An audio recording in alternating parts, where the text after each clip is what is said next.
Alright, so we're recording. I'm going to do some problems from chapter 3, and we're going to move to chapter 4 towards the end of today's video. So, cannot project the problem, but you have the books in front of you, so turn to page 190 and IT. Thanks for coming. So let's look at problem 73-7. And it says that there are two disks. I'm going to sketch the figure on the board.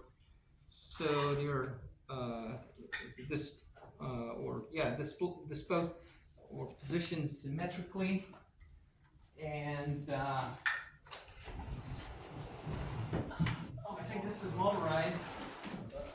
All right, so we can assume them develop. So instead of being on a circle, we can assume them to be in line, and so we have the four rods, and as long as they are stretched rectilinearly without bending, it's the same case as for the disc arrangement. It's a little bit more difficult to draw. Alright. So yeah, we have a force here, F, and we're told that there are two aluminum rods and four steel rods. Okay. And as you can see, I'm guiding this common bridge between them. So the diameter of all rods, or of the rods, is the same, 6 millimeters. Length is not given, and it will come out, it is not needed, so L0 initial length. Okay. And we're given Young's modulus for aluminum, 69 gigapascals. We take it as 69 times 10 to the power 3 megapascals. And then for steel, index steel,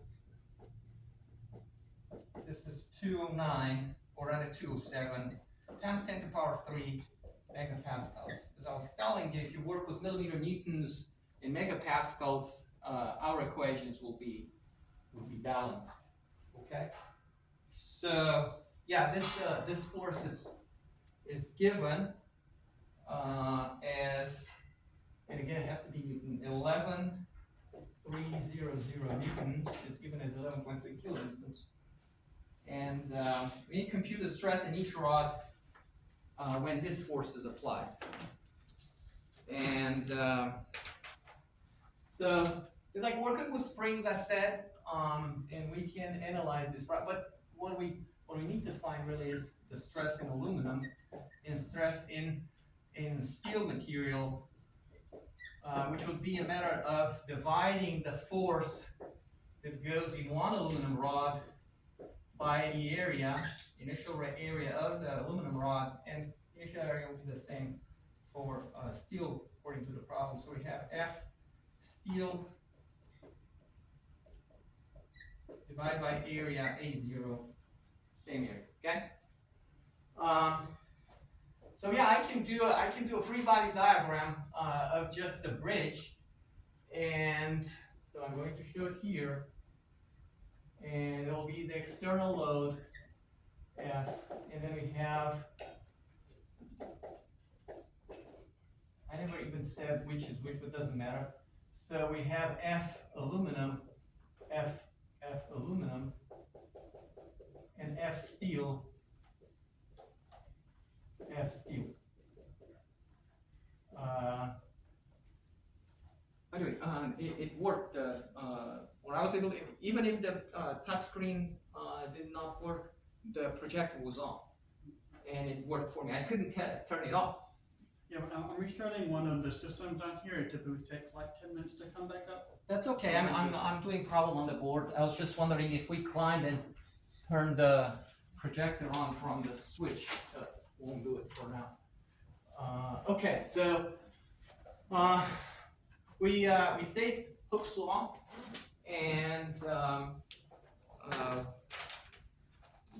reformulated to where it helps us with this first state, or based on this free body diagram, I can state F equals 2 times F aluminum plus 2 times F steel. Okay, so this is one, and then I have the second, because all stretch the same, I have delta aluminum is delta steel. All right, I don't know L0 is not given, will come out more unnecessary information, and then so what is the strain? I said I'm going to state Hooke's law. So the way we usually remember is sigma is epsilon E. Remember before and after meeting. So what is sigma? In general, it's force over initial area. It's called also engine stress. And then strain is displacement over initial length. And then E is property of the material. We're staying within elastic range. When this is applied, it's assumed that we don't go into plastic range with these rods here. Okay, so I can try or explicit this equation. Again, F is given. I can say, well, let me move F to the right. Usually we have unknowns to the left in an equation. F. So I have 2 times an aluminum force. If you go here, say force equals delta over L0, and delta over L0 is epsilon. I can use epsilon because if I introduce L, it will be like an additional unknown. So let's stay with epsilon. Okay, I just say F equals epsilon times E times A0, and this is for aluminum. So and epsilon is the same for all rods. So I have epsilon, and then okay, it's working. But what about this? So this we're still waiting on it to come up, but what I'll try to do is manually switch it. Oh, okay. Yeah. All right. So you'll have screen. Audio might not be there, but it's hooked up. I don't care about. I want to be able to turn the screen off if I need to. Oh, okay. If I need to, because there's glare, and you can see a cell phone over there. I'm recording the lecture. Okay. All right. So enjoy this background. Pacific Coast. Awesome. All right. So epsilon again is the same. We said this is the force in aluminum, so it's going to be times A0, which is common, and we know, and times E aluminum. And then we have 2 times epsilon common, same area, but we know it, and then it's Young's modulus for steel equals F. Okay, so in this equation, we have one unknown, and we can solve for it right away. So I can say epsilon is going to be F divided by 2, and then I moved 2 in front. Actually, I can move it from more than just 2, so it'll be 2 times A0, and then I have epsilon, or rather Young's modulus of aluminum plus Young's modulus of steel. Okay, so now I can populate with values 11300, and then 2 times an area is going to be pi, diameter, again, work millimeter newtons, so diameter is 6 squared over 4, and then we have 36, what was it, yeah, rather 69, I'm sorry, plus 207, and everything times 3, I pull in from the 10 to the power 3 going from gigapascals to megapascals. Okay, and we get epsilon. And let's calculate quickly. So 11300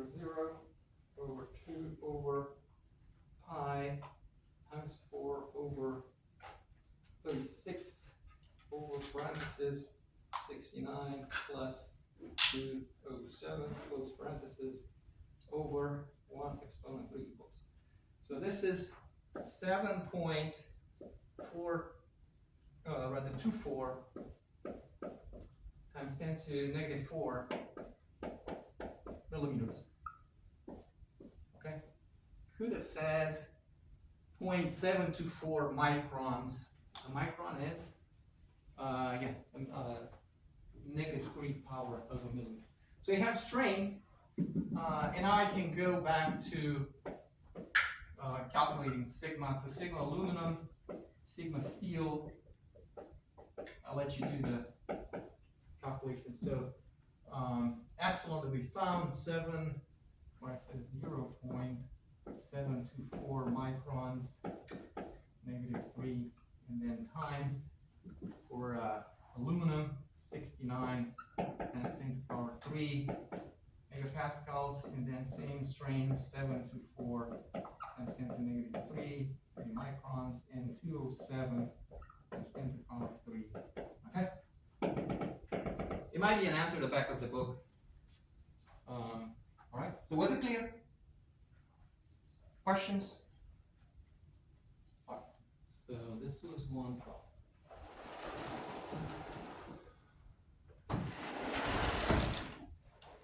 Let's look at another one. This is problem 72, where we have the same materials, aluminum and steel. I have a preference for problems with figures, as you can see. So there is an initial difference in length. The aluminum cylinder, soft cylinder, is 0.12 millimeters taller, and there's a force applied, 350 kilonewtons, and so we need to evaluate the stress in both the aluminum cylinder and the pipe. Okay, it's a DN 150 steel pipe.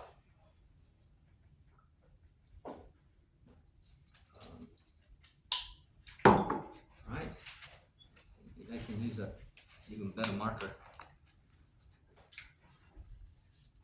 So problem is 372.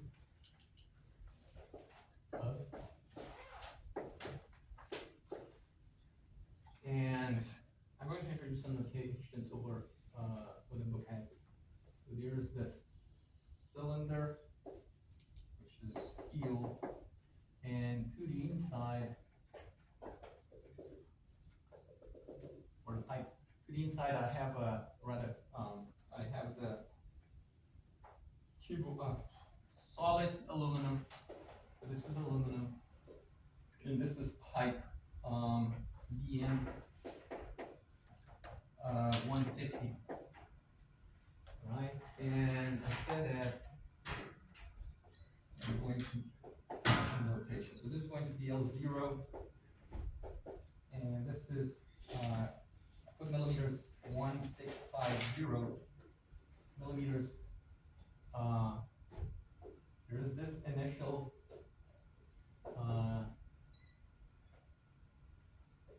displacement that needs to be overcome by this external force F, and then for aluminum we have Young's modulus, same as above, 69 times 10 to negative 3 megapascals. This is Young's modulus for steel. Might be structural steel, which is slightly different, but I'm going with 207 times 10 to negative, rather 3 megapascals. And then if you go on page 779, you'll get area of the steel, let's call it steel, I can see pipe. So this is 3601 millimeters squared. Okay, I can calculate an area of the aluminum, high diameter, it's 140 millimeter diameter. So pi diameter 140 squared over 4, right? And I said page 779, where structural tubing is given, is listed, and 779.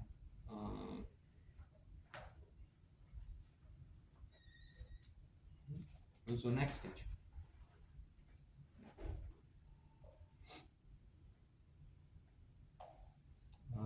Okay, so this is steel mechanical tubing. It's where the appendix starts, and ours is.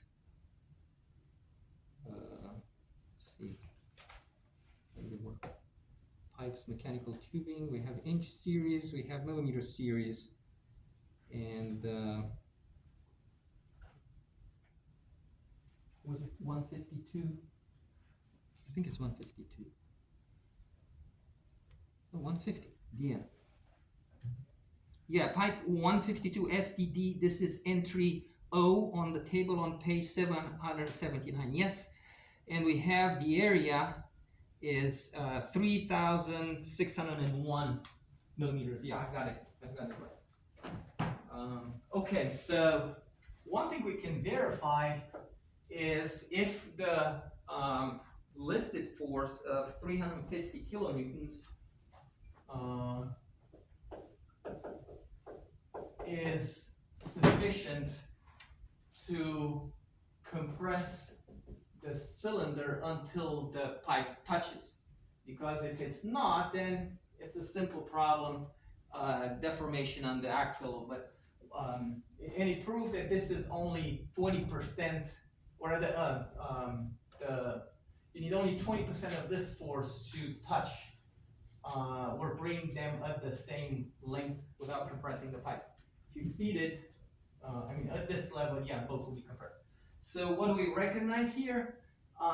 We recognize a problem where this external force is shared by the cylinder, by the pipe and by the cylinder, and then since they differ in length, they share only. There's they share a final length, but for the aluminum, the final length comes with a compression from a full length that is L0 plus delta 0. For the tubing, it's only going from L0 to the final length. So I'm going to say L final, which we don't know, and we don't necessarily want to find it. We'll work with the pipe. So questions? Can you follow? Okay, so I'm going to show it here in I've exaggerated. So I have the cylinder, or the pipe, and I have the cylinder to the inside. I'm going to draw it to the dash line. Okay, and this is the L final. All right, so one came from full length L0. The other one came so this was L0. The other one came from L0 plus delta 0. All right, and in the final position, they share the load. So I have F. Same as in previous problem, I have F equals F steel plus F aluminum. Okay. Now F steel. This is we're going to use the same equation or early equations. Let's see if I write this like generically. F equals, what would that be? Delta over L0. Nothing to do with our L0. I'm just rearranging Hooke's law. So just F times A0 times Young's modulus. And this is going to be for steel. Is going to be the I need the notation here. So this is a delta. Delta over L0 times Young's modulus of steel. You're gonna have for aluminum now, repeat the same equation. So it'll be times Young's modulus of aluminum. But what do I write here? What will be the corresponding delta? What is going to be the initial length? Looking at the figure and all the discussion that we had so far. Can you help me? So what goes on top? Or whichever you want to start with. So what was the initial length of the aluminum piece? 1,600. So it's going to be this one, right? I'm not putting numbers in. I have a preference from carrying analysis in symbolic form as much as you can. Once you put numbers in, it's like what? You have an epoxy and you put the curing component to it and it's frozen.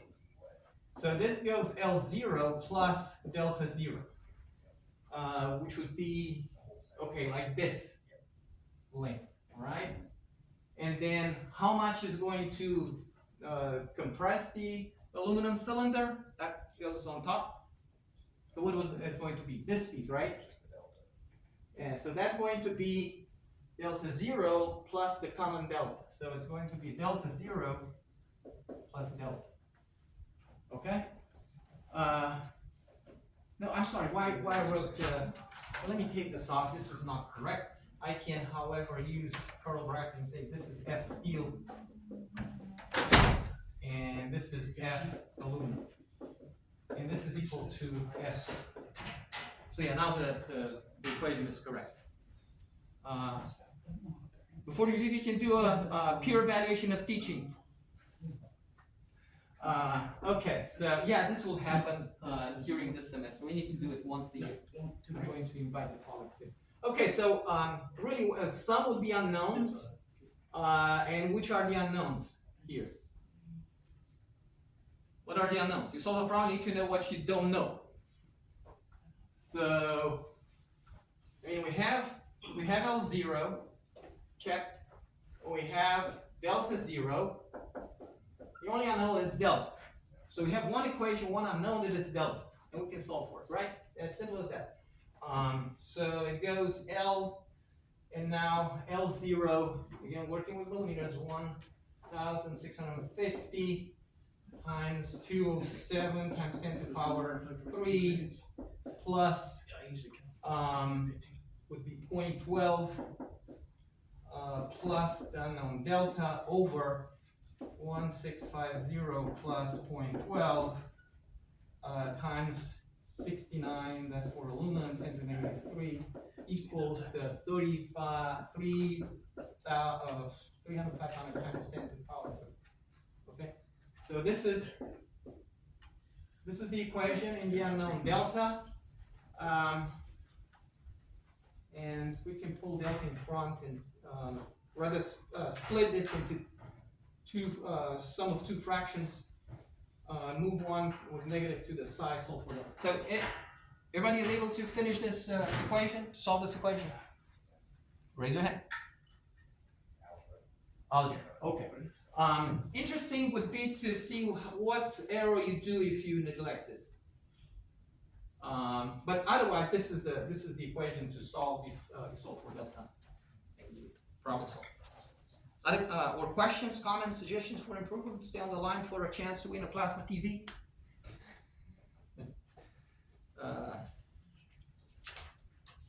There are some other problems along this same line, like for example, problem 71, where we have a block that is lifted by, well, the steel cables carry the load, and there's a copper wire in between, but the copper wire including contributes to the holding the weight of that casting. Again, problem is 71. By the way, electric cables, high voltage power cables, they are made of aluminum, which is lightweight and good conductive, not as good as copper, but is next in line. And then to the inside, they have a steel core to provide support. So aluminum, and it's multi-filament, and to the inside you have it might be multi-filament to the inside too. I have never been there. Maybe we can ask a pigeon or a seagull to explain what can be seen. All right, too much sugar.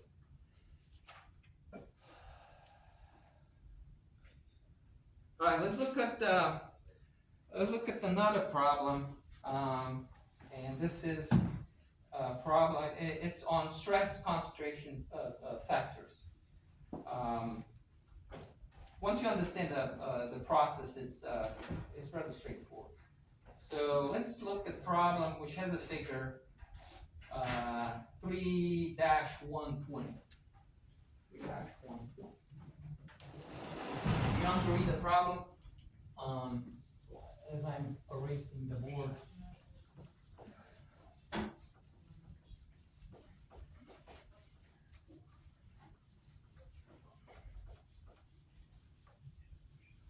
Well, I haven't finished the parallel between power cables and the problem of the casing or casting. So aluminum, yes, contributes to the supporting of the weight of the entire cable, but most of it is carried by the steel material. Okay, so I said problem 3-120.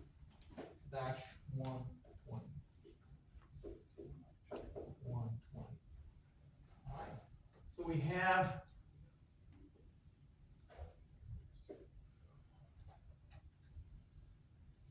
a step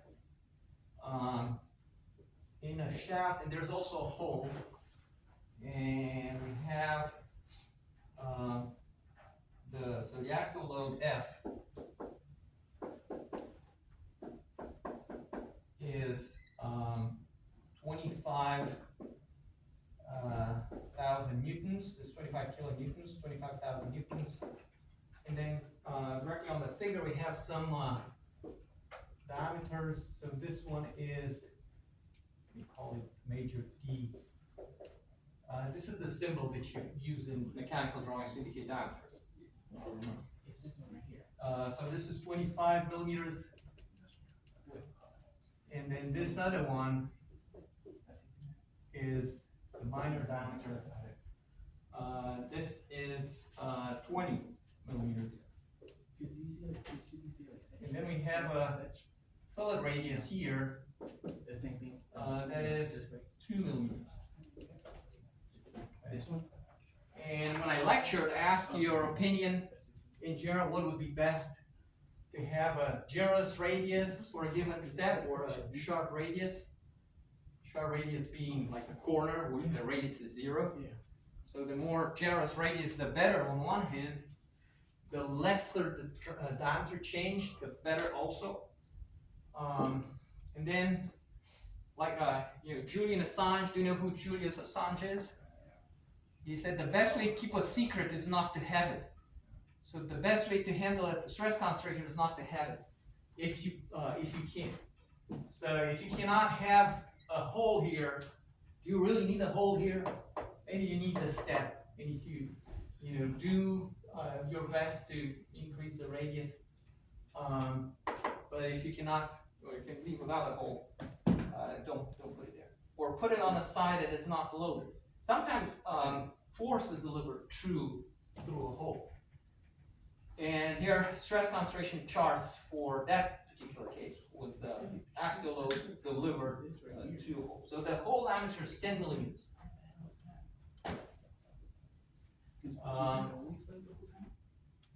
See, okay, so at some point we're going to, I'm just going to say 10 millimeters. Alright?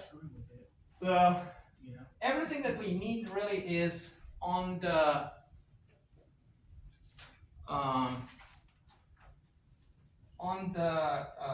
in the appendix with design charts.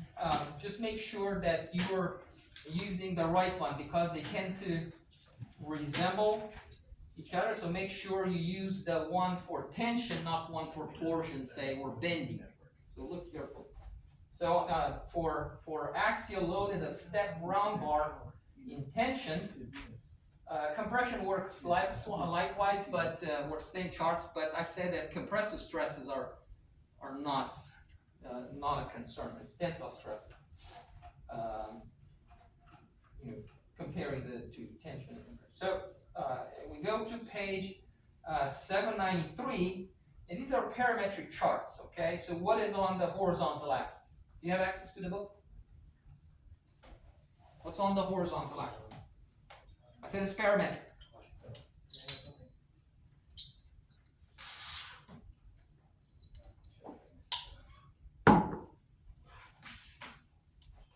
It's the ratio between the fillet radius and the minor diameter. There's also a text right under the figure. It said sigma max equals KT times sigma nominal. Sigma nominal is F divided by pi diameter squared over 4. That's the area of the minor, of the small section.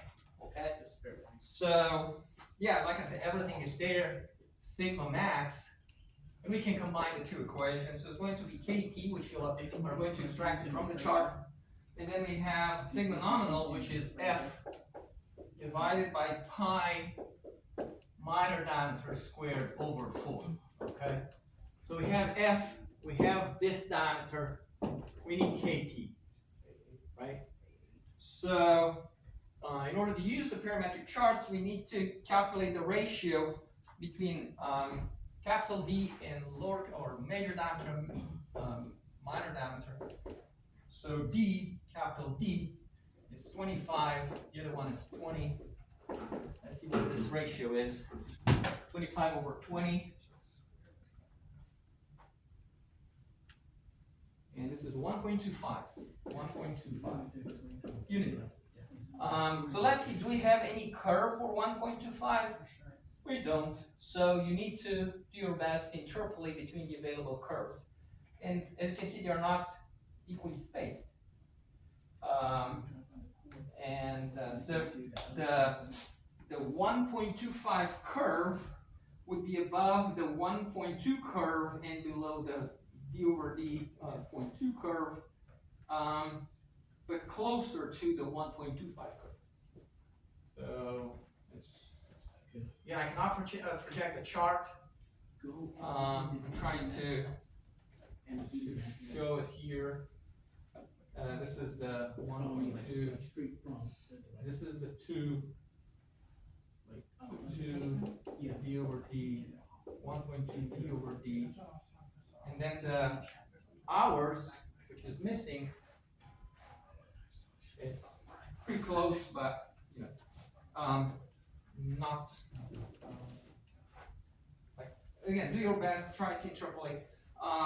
If you really want to, increase the level of precision, you can look up literature. There's a book called Rourke's Formula for Stress and Strains, and they have equations for stress concentration factors.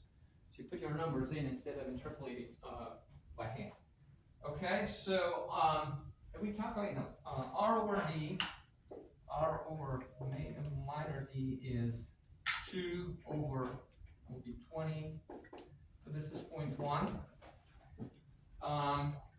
Okay, so we have the 0.1 here on the horizontal axis. R over d is 0.1, and we move up, and then we read to the on the y-axis to the left. So, what value do you think we based on your guess? So one moving up. Let's say it's 1.8. Okay. So 1.8 for KT. All right. So we can finish this equation now. So 1.8 and then times 2, 5, 1, 2, 3 zeros over pi 20 squared over 4, and this would be in megapascals.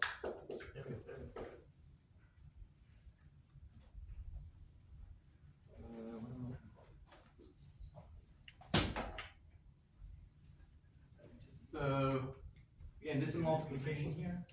fraction point. Decimal point. So 1.8 times 25 exponent 3 over pi times 4 over 20 squared equals. So this is 143.143.2 megapascals. Without the stress concentration factor, so if I divide by 1.8, so nominal, sigma nominal, it's 79.5780 megapascals. So yeah, quite an increase, but that's only local. So there are areas of high stress alternating with area of lower than nominal stress, and will be localized yielding, and it's all you need, like a little dent in general, in a brittle, like a vase from where the crack can propagate, or on the windshield. Only they had dents on the windshield. Over time they can grow. Okay, so how did you find nominal again? Nominal? Yeah. Oh, in this case, I just divided by 1.8. Okay. You can go to the appendix, and this is labeled as sigma nominal. Other questions?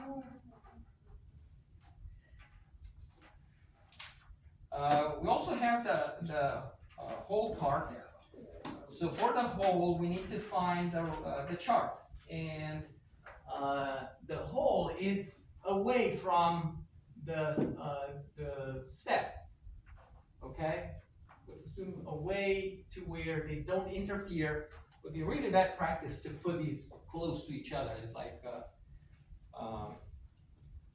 carrying eggs in a backpack, and also a shopping bag, and trying to find something. Okay, so we have curves in tension, curves in bending, and curve in torsion. So for us, I'm on page 796. So if you're done taking notes of the step part of the problem, now we're talking the whole stress concentration. So we have a curve number A that we're going to work with. So move here for the whole, or at whole.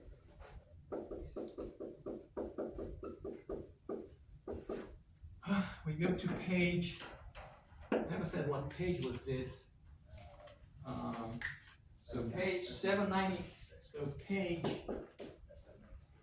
793, this one is page 796. Okay, and use curve A, and here we need to get, now they use D for the whole. Okay, so D, capital D is the 25 millimeters, and whole diameter is lowercase d, that's 10 millimeters. Alright, so use curve A, and we need to calculate just the ratio, capital D over D, that's 25 over 10, that's 2.5, and yeah, so I'm trying to squeeze my own version of the, so curve A starts at 3 and ends in between B and C on top. Again, this is A, and for our 2.5, which is between 2.2 and 3, is that common point. So D, rather, over D. Oh, no, I'm sorry. It's supposed to be the other way, not 2.5, but rather inverse. Sorry. Capital D over D. So 1 over 2.5, what is that equal to? So was it 10 over 25? Thank you, 0.4. And so let's let's see, 0.4 moves more to the right, and it appears to be 5. 5. This is KT, and they even say KTG. Okay. So and there's also text. It says sigma max KTG times sigma gross. So sigma max is KTG times sigma gross. And sigma gross is like not having the hole. It's F over diameter of the material originally without the hole. So we have it 5, and then we read below the where it says curvature tension is a little bigger. So we have F. To the other question. It was supposed to be like a 12.7. What was it? 35. Come on, force. Oh no, what's this one? 25,000. And then we have pi shaft diameter, that's 25 squared over 4. We can try here really quick on hand, so we'll have to send out further support to check that. Okay, but can I have the projector on like it was yesterday? You were able to do it with I can have you turn it on. You just won't be able to blank the screen. That's fine. That's fine. I think that will before, but I can log in and project a white screen. At least not to have the specific. It'll be set to this screen. I understand, but if I log in, I can have like Paint. I can open Paint. Yeah. Yes. And have a white screen. Yeah. And my camera is off to. If I put the camera straight perpendicular, there will be a glare cone like here. But yeah, I can handle it. If the projector is on, I can handle it. It's what I did last week. But it would be nice to be able to turn the projector off from here. Alright? Well, thank you guys. And if you have an extra minute, you can put this in place over there where the projector buttons are, up and down buttons. You look puzzled. Let me explain to you what I did. I can knock it out in a second. Yeah. So I have the screwdriver. Please wait for it. I grind it to where it sits. It was in the air like so. So can you install? Thank you. Go ahead back. This is dedication taken to the maximum, you know. Fixing at home was needs for my class. So I think we've got it. And we can do one additional problem on bearing stress. Do you remember what bearing stress is? What was bearing stress? It's not on the list. I gave you a list of recommended problems. Let's do one with just for warm up. You can add it to the list. Okay, so let's do problem 134, where it shows shoe heel, and it says the force delivered to the ground by the person who wears the shoes is 535 newtons. What is the bearing stress between the shoe heel and the ground? This is problem 134. So let's see. You know, I'm like the weatherman now. With a blank screen, or the blue screen behind me. If you go and turn off the projector, you can just tell me. I think we're good, or I hope. At least if there's a student who not come to class, and I'm recording class on my cell phone, and then I post on YouTube. So like I said, just for warm up, it's not on the list, but now it is. Problem 3, 134. And we have this heel, and it's a shape that consists of a rectangle and half of a disc, right?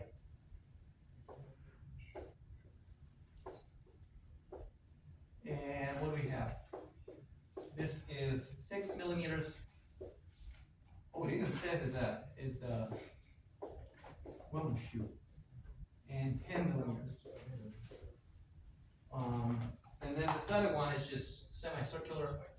So bearing stress, sigma bearing, I think it's dB, which is B, is going to be the force. So this is the force, F, and 535 newtons. Maybe just a person, 1 foot on the ground and just to the heel, the full weight delivered. So we have F over area. F is given 535 newtons. And what's the area equal to?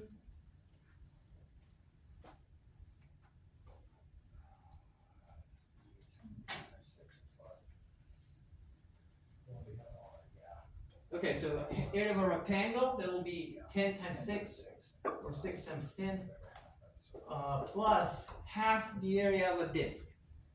So it'll be 0.5 because it's half, and then I have pi, and diameter is going to be, what's the diameter? 10. I'm sorry? Yeah, I have a tendency to use for areas of a disk, D, whatever is, in our case, 10 millimeters. So area is pi diameter squared over 4, rather than saying pi r squared. I mean, you can do that. And we can calculate it. Put a number on it. So 535 over, and now you have parentheses. So over parentheses 60 plus 0.5 times pi times 10 squared. Did I say over 4? I don't think I have. Okay, so looks like 5.3894 megapascals. So what you got? You close? Okay. I notice sometimes we're doing problems in design machine elements, and we have to calculate bearing stress on pins and holes. So if you have a hole through and you assemble a pin in that hole, and somehow you deliver, say, from the two sides together, these are F, okay, and I have the diameter of the hole of the pin D, and I have the length of the pin L, so bearing stress here would be, do you understand what I'm saying? So you have a member with a hole. It might be a clevis on the side. If it's just on one side, the pin that is in single shear is also going to be bent, but let's assume it's a clevis. I'm not showing the clevis, I'm just showing the pin, and I'm showing half of the force, one on one side, one on the other side for symmetry, and there will be a bearing stress that occurs between the pin and the link. How do you calculate that? Well, you divide the force by what is called projected area, transverse area through the pin. So if you take the pin and you slice it right along its axis, you will see so I take just the cylindrical portion that goes inside of the hole. Again, this is L. Okay, and I slice through the middle. What shapes do I see? If you take a cylinder and you slice it right in the middle, what do you get? If you look at that, it's a rectangle, right? Okay, so that's going to be D times L, and this is how you calculate the bearing stress when you assemble we have an assembly between a pin deliver force to a link. Okay. And double shear is preferred because you don't bend the pin. Okay, so this was it. Is it working? Yeah, it's back on, at least Thank you. that Facebook. Yeah, it was we're protruding too much some embosses for on the other side of the where the screws go. Thank you. All right, so now it's what civil engineering majors time to shine or receive the desired attention. Let's look at problem 135. And is my cell phone still recording? It looks like 50 minutes of problem solving. Okay, so actually I can log in. I can pause or so yeah, now it's a good time to take a very short break. I'm going to pause the recording, log in, where I can project the document with figure on page 197, where it's the machine and concrete base. So pause. It's on. Perfect. Welcome back. All right, so we traveled in space and moved to room 104, and we're going to solve one more problem before moving to chapter 4 theory. So it says this machine, which weighs 90 kilonewtons, it's supported by 4 legs, each share a quarter of the total weight, and then they have plates, like footing, and you have this concrete base. The rated strength is the lowest grade concrete, only 2,000 psi, and then we have gravel. And as you can see, because gravel definitely cannot carry as much bearing stress as could, say, steel on steel. Of course, you would expect these to be welded, but then you might just have, again, they will be welded, but if you have this foot on a plate, the bearing stress would be quarter of the load, again, over a small area. And then the contact area increases, you move from the foot to the concrete, and because of the ability of gravel to carry load, bearing stress we have this increased area. We are not going to neglect the weight of the concrete blocks, which might not be realistic. Just looking at them, they may be in the order of a few tons too, so you need to add that concrete for good analysis, or more accurate analysis. Let's see, advanced, and if I want to, raise the blank screen, document camera, screen up. Okay. So let's start from, again, neglecting the in this one too, you have to press the buttons to lower the whiteboard. And probably now we have glare. Can you tell if there's glare on the cell phone? Yes. There's glare. There's a little bit. It's not, Where's the glare? right on in the the top of middle. your head. I hate that.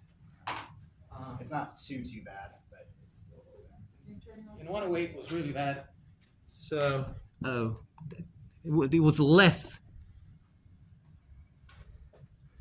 If I move to the side, gosh. Okay, so now I have the glare, but it's on a side. Okay, so for bearing stress between the gravel and the concrete, again, page to go is 182. We have some recommended numbers, and it says so there's a table, 3.7, and it says soft clay or hard clay or compact gravel. The allowable bearing stress is it is a problem in metric or the, I'm sorry, in English units, well, it says PSI, like we have, so yeah, it's in mid.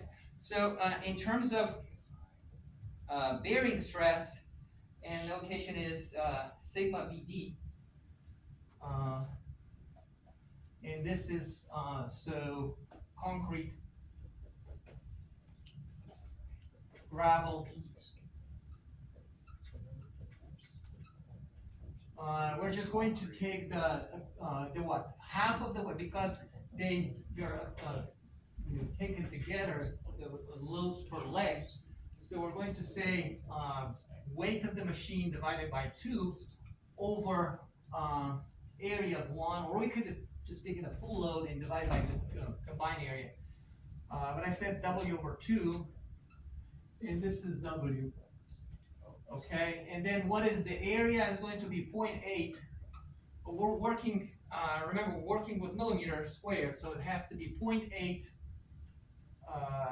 or rather 800 millimeters multiplied by 2,500 millimeters. Okay, and I can replace W over 2 with 90 times 10 to the power 3 over 2. Okay, so this is going to be the bearing stress between concrete and gravel. So 90 exponent 3 over 2 over 800 over 2,500.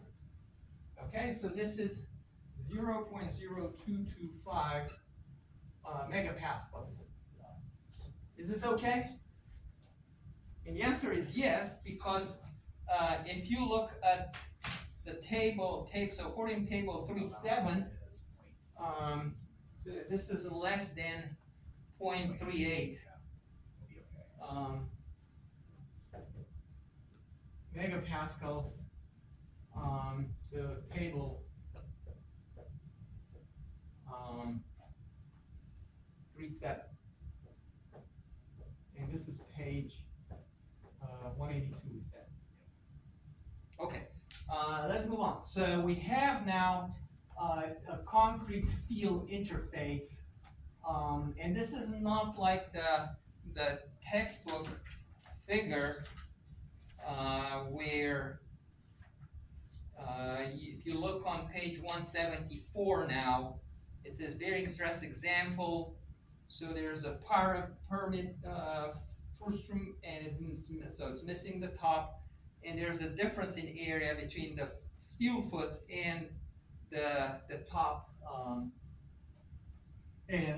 So if we are to, say, mold this concrete to where it's going like this, would match the description in the, does it make sense what I'm saying? So you have a clear separation between one side of the concrete and the other side of the concrete that supports the leg. But they are continuous for obvious reason. It's easy to pour the concrete and make the foundation up. Okay, so we move up. It says so steel foot and concrete. And here,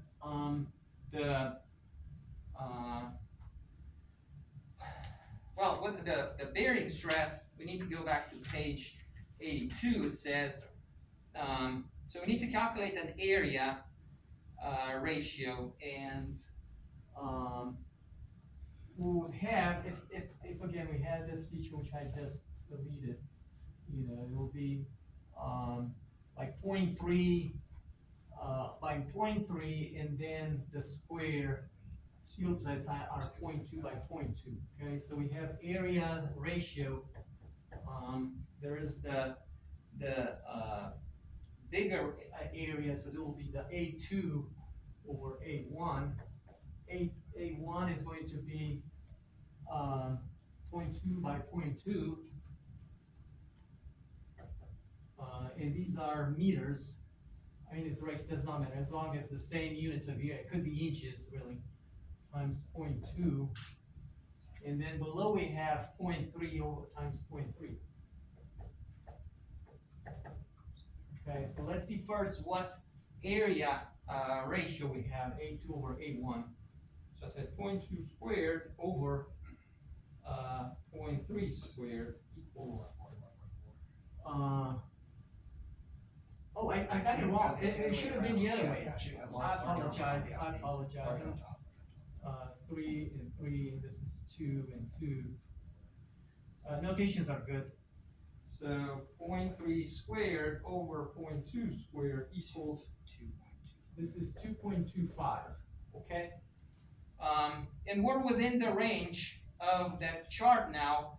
That gives us, so we can use the formula, or we can use the chart that gives us the allowable bearing stress concrete on steel. Okay, so again, we can use the chart, or we can use the formula. Let's use the formula since it's there. So sigma BD would be, that's going to be a K times FC star, or prime, FC prime. FC prime is this one, FC prime. So we need to go from 2000 PSI to work with, well, actually here only, we can do a number of things. So either take the,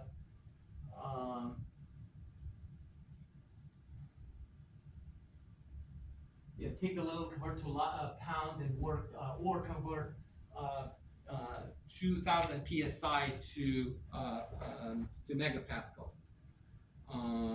So I guess will be the best way. Let me go to my Google and say 2000 Cleveland Brown News.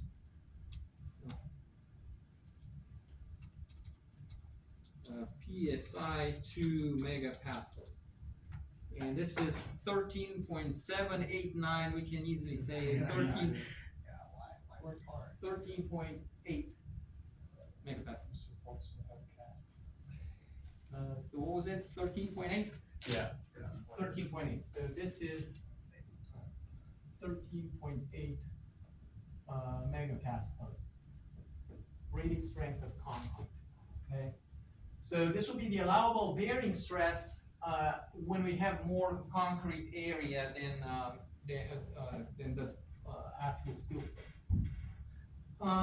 And that coefficient K is 0.34 times square root of area ratio. So 0.34 times square root of was 2.25, and then times 13.8.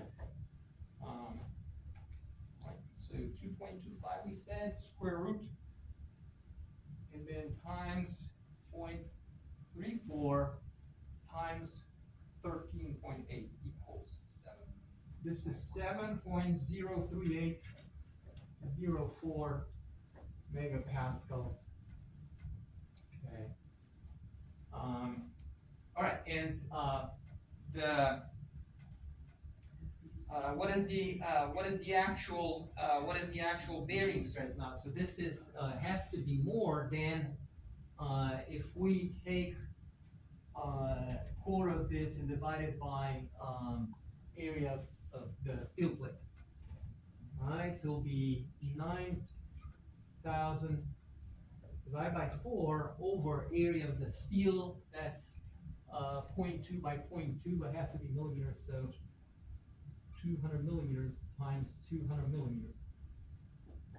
Okay, so 90 exponent 3 over 4 over 200 squared equals, and this is 0.56 megapascals, and the answer is that there's plenty of strength provided by the concrete not to crumble at the contact with the steel plate.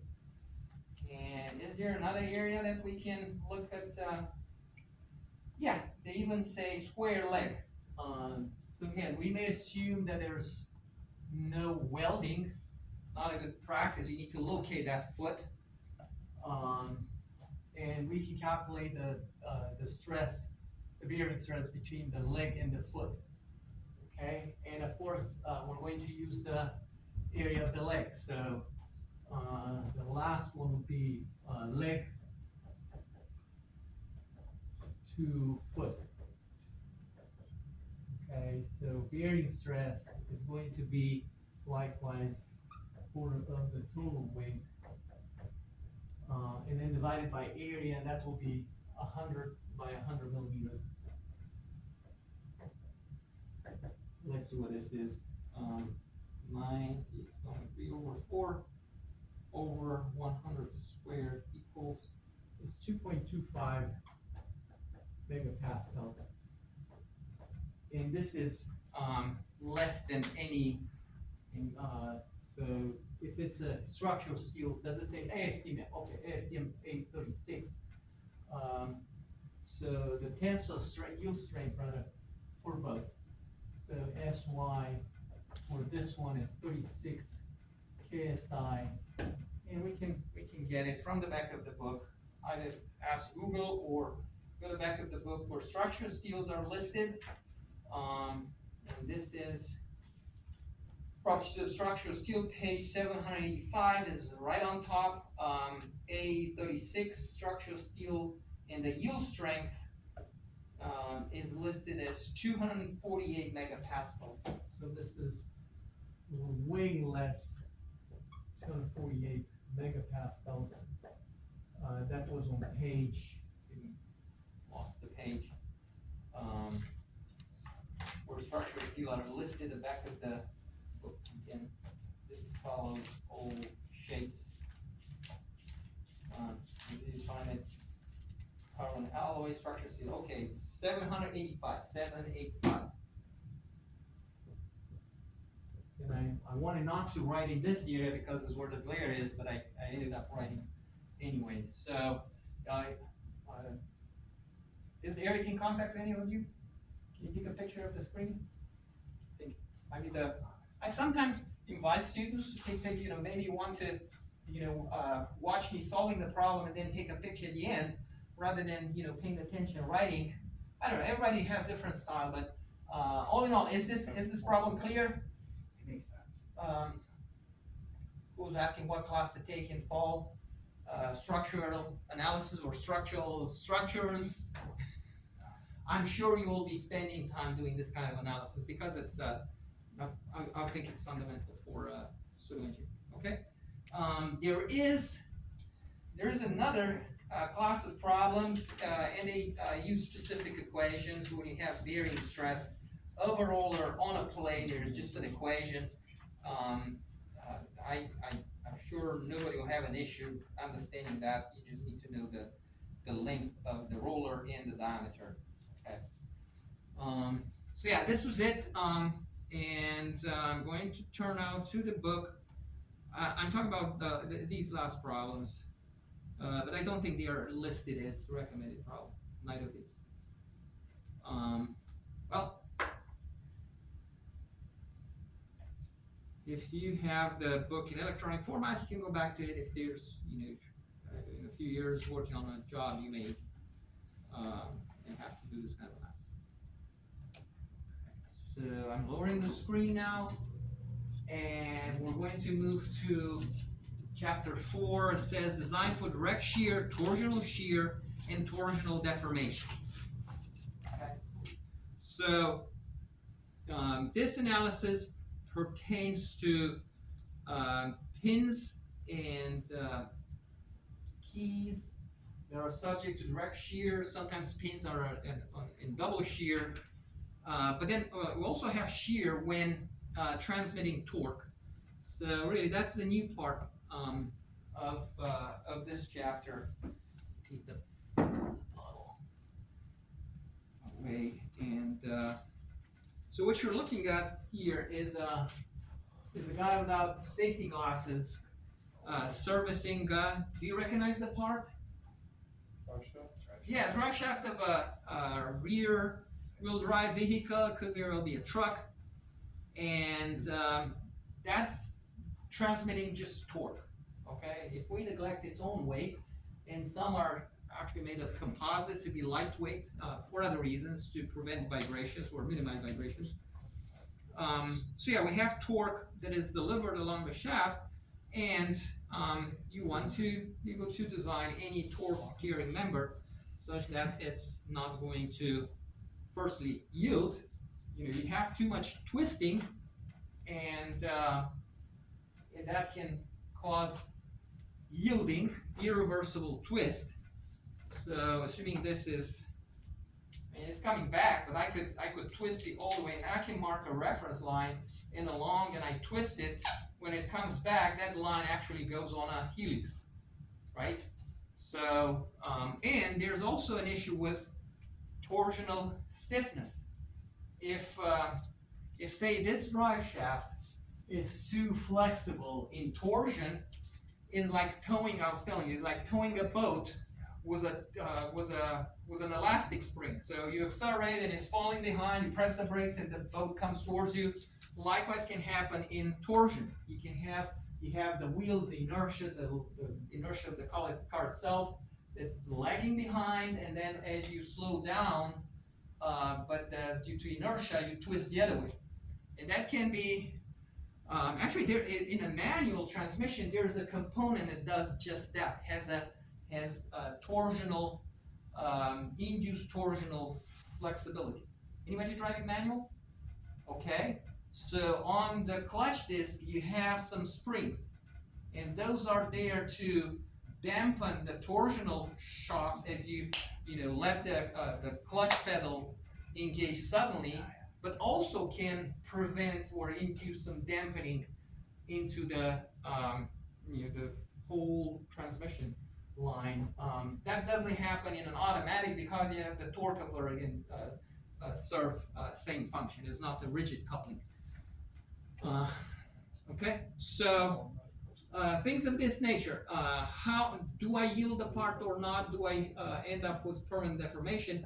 And are the torsional deformation, that is angular deformation in torque transmitting members, unacceptable?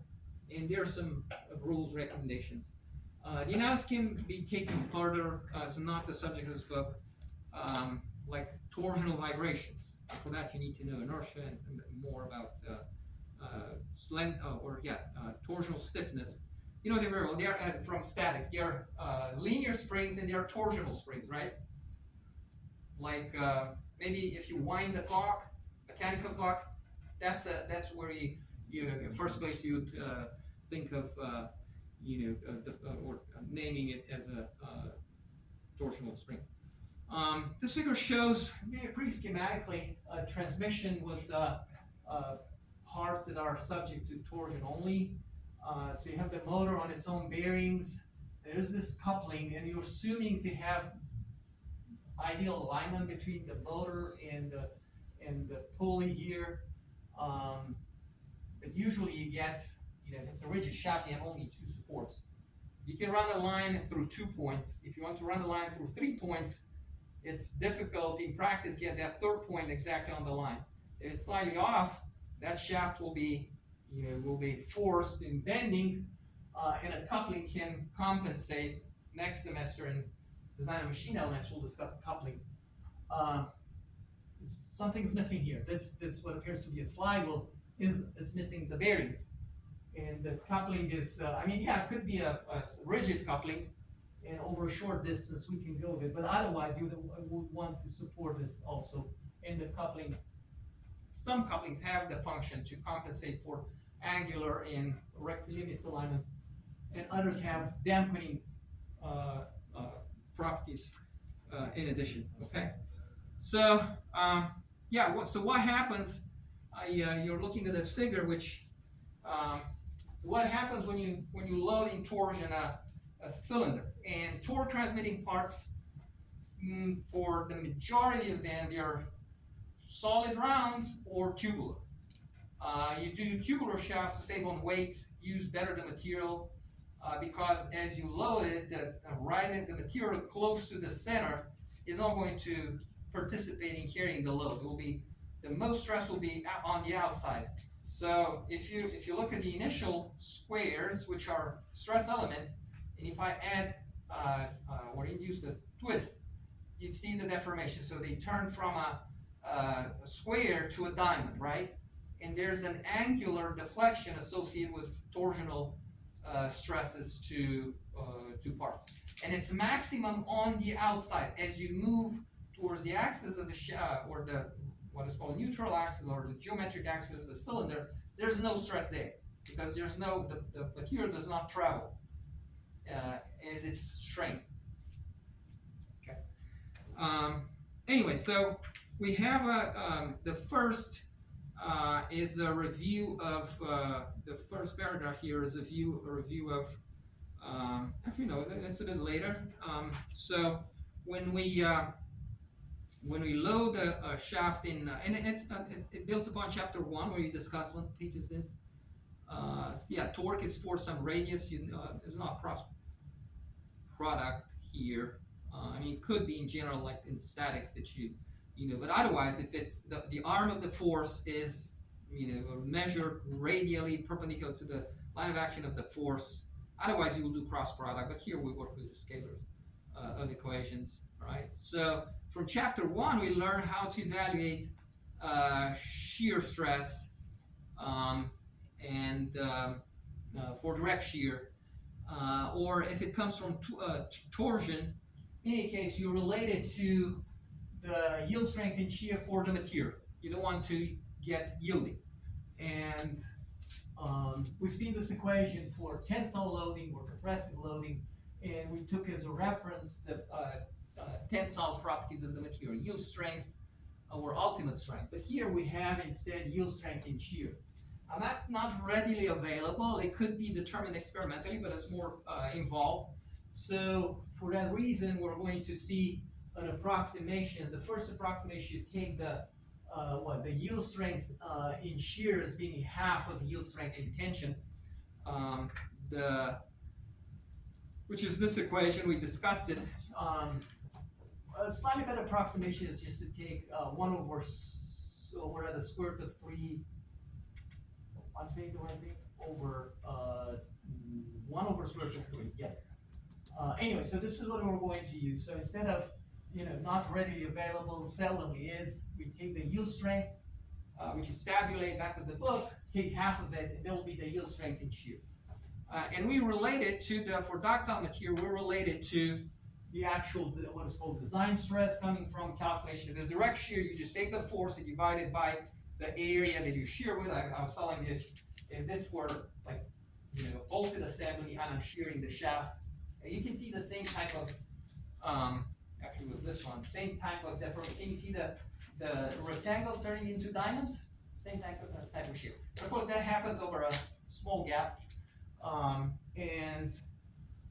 So yeah, that will be the design stress. If it comes from twisting, we'll learn a new equation now that describes the stress, peak stress, and we'll learn how the stress is distributed over the cross section when the shaft is subject to torque carrying members, either solid, cylinder, or tubular.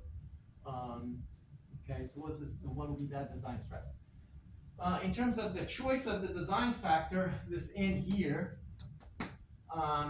then if you have static loading, we've seen this before, repeated torsion, and again, always relay and reporting to the yield strength, not ultimate strength. So this is for ductile material. So design factor goes to 4 if it's repeated torsion, and impact goes to 6. If we're including that approximation, yield strength in shear is half of yield strength in tension, then you get this equation, you can use it readily. But otherwise, again, if you have this from your supplier, determine experimentally explicit, this is what you would be using. Okay. An example was a pin in double shear on a boat, sacrificial pin, plows too. They're on a swing, and there's a pin that prevents it. Plow frames, and if you're on the tractor and you catch the plow into a rock or a root tree, you shear a pin and you don't destroy it, you damages. This propeller will be much more expensive. The pin, you just repair it and with less effort. Okay, so yeah, in this case we have, you know, the torque transmitted, you know, the diameter of the pin, you know where the interface is between the shaft and the collar or the hub. You can calculate the force there. You divide the area by, well, it will be a couple now. So I would take half of the torque and calculate corresponding shearing force, and take that shearing force divided by area of the pin, calculate the design stress, or double the area. We've seen that too. In terms of, and it's the only place I think they have that in this book. So we saw how to approximate yield strength in shear when you have yield strength in tension. If you want the ultimate strength in shear, knowing the ultimate strength in tension, which is again, it's easier to get, you just, you know, pull that tensile specimen, you stab you in the back of the book. Okay, so this is how we get it. So for aluminum, and again, these are generic values. If you want better numbers, you need to resort to experiments. Okay, brittle materials don't have yield strength. Designing with brittle materials for shear is problematic. This is just a note, a warning here that there's no detail on how to do it. It says consult literature. Okay, equations for torque and power, and so, for example, in metric, calculate, and that's on page 212, not 212, 213. Okay, so if you're working metric, power in watts is just going to be torque times angular velocity. So that's power in metric. Torque times angular velocity in radians per second. And you can go from this, usually use omega, if you remember from dynamics. If you have the RPM, rotations per minute, going to, how do you go from rotations per minute to, I'm going to write here, so omega, when you know RPM, is going to be, I think we wrote this down once before, so it will be 2 pi radians per every rotation. And we have rotations per minute, we want radians per second, so you divide by 60. Or, it's one of the few, very few questions that I memorized. You say, pi n over 30 to go from RPM to radians per second. Okay. Again, this is metric. If you were to, and power would be, so Newton meters in radians per second, power is going to be in watts. And then we have the customer units, and so use customer units. What this is equation 46. Okay, so power in horsepower is going to be torque in pound foot RPM, and divided by this coefficient, and you get to horsepower. At the back of the book, there are some conversion factors, and we have like on page 811, so how to go between horsepower and watts. For example, 1 horsepower is 745.7 watts, and then you can also convert, so yeah, 1 horsepower is 550 pound-foot per second.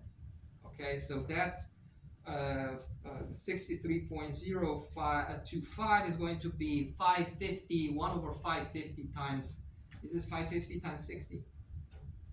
550 times 60 equals, no. So 550 times pound-foot. Yeah, I knew where that number is coming from, but in any case, this is this is the conversion formula to go or to rather calculate power. And of course, you can have the other way. You can have power and horsepower. What would be the torque transmitted? Usually, it's the other way.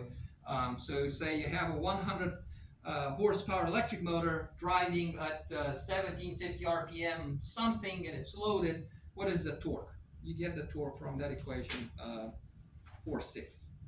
Okay, so what happens when you have a shaft, and when it comes to the stresses, Generally, in a solid bar, solid round shaft, that you're stressing, in torsion only. And so what you see here, it's on top, shown a little bit of a poor perspective. It doesn't look right to me. It should be this face parallel to this one, the back face parallel to, and then this and this parallel to the longitudinal axis.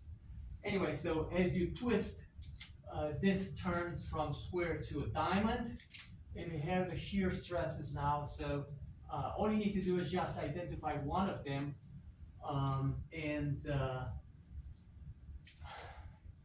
discussion for next semester, we'll do this quite a bit. so you hold your palm. Maybe if I lower this, I don't need to reach that high up. Okay, so this is this surface, alright? And you hold your palm, and the rest of the shaft is rubbing your palm like this one. Or you're trying to, well, you need to be able to do it by just yourself, not with a helper. So my palm is, and again, this is not correctly, Take it, print screen, put it in Paint, which is